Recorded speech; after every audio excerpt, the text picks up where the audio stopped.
আসসালামু আলাইকুম রহমতুল্লাহি ওয়া বারাকাতুহু।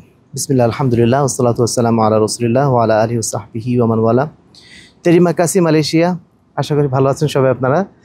আমরা বর্তমানে অবস্থান করছি মালয়েশিয়ার পাহাং স্টেটের একটা এলাকা, যেটা সারা বিশ্বব্যাপী পরিচিত জেন্টিং হাইল্যান্ড নামে।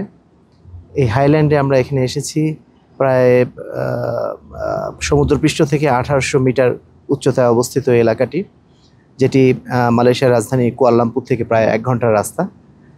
এখানে আমরা আজকে দেখার জন্য এসেছি প্রাকৃতিক সৌন্দর্য, আল্লাহ রাব্বুল আলামিন যে সৃষ্টিকর্ম, সেটা দেখার জন্য এসেছি। যদিও এখানে এসে আমরা খুব স্বস্তিতে আছি, এটা বলার উপায় নেই, এই কারণে যে এখানকার পরিবেশটা মোটেও আমাদের জন্য উপযোগী না।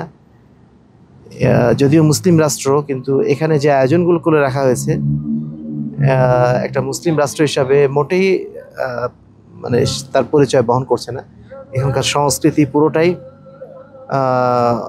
অমুসলিমদের জন্য রেডি করা। এখানে এত বড় একটা ক্যাসিনো আছে, যেটা নাকি দক্ষিণ পূর্ব এশিয়ার সবচেয়ে বড় ক্যাসিনো, এবং সেখানে সারা বিশ্ব থেকে লোকজন এসে জুয়া খেলছে।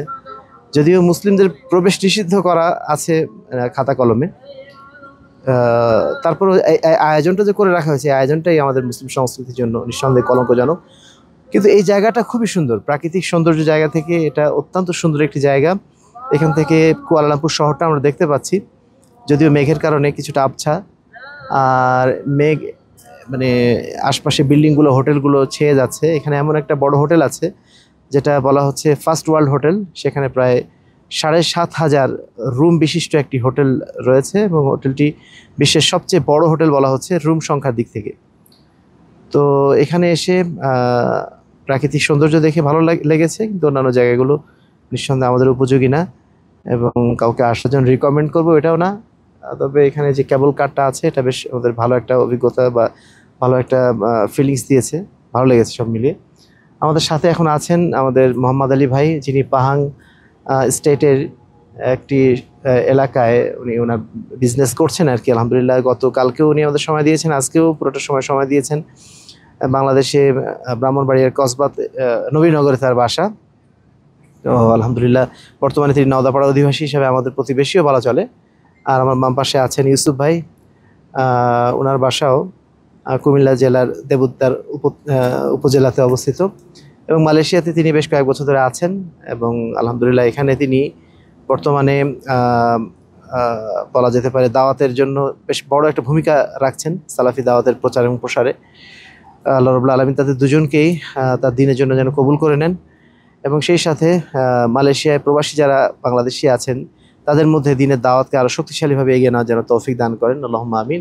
তো আজকে জেন্টিং হাইল্যান্ডস থেকে আপনাদের সবাইকে আমরা স্বাগত জানাচ্ছি, আন্তরিক ধন্যবাদ জানাচ্ছি আমাদের সাথে থাকার জন্য। ইনশাআল্লাহ নেক্সট টাইম আরও কোথাও দেখা হবে। আল্লাহ রাব্বুল আলামিন এখানে কাটানোর সময়টুকু আমাদের যেন কবুল করে নেন। যা কিছু ত্রুটি হয়েছে, যা কিছু অন্যায়ের সাথে অনিচ্ছাকৃতভাবে আমাদের শরিক হতে হয়েছে, সেগুলো যেন আল্লাহ রাব্বুল ক্ষমা করে দেন। এখানে মালয়েশিয়ার এটাই মোটামুটি কালচার। যতই এখানে অপসংস্কৃতি থাকুক না কেন, এখানে অন্ততপক্ষে সব জায়গাতে মসজিদের একটা ব্যবস্থাপনা আছে, এবং সেখানে সালাত আদায়ের জন্য যাবতীয় ব্যবস্থাপনা পুরুষ মহিলা সবার জন্য আছে। আমরা এইখানে এসেও সেই দৃশ্যটা দেখলাম, এবং খুব চমৎকার সুরে আজান শুনলাম। আমরা এখন সালাত আদায় করতে যাব।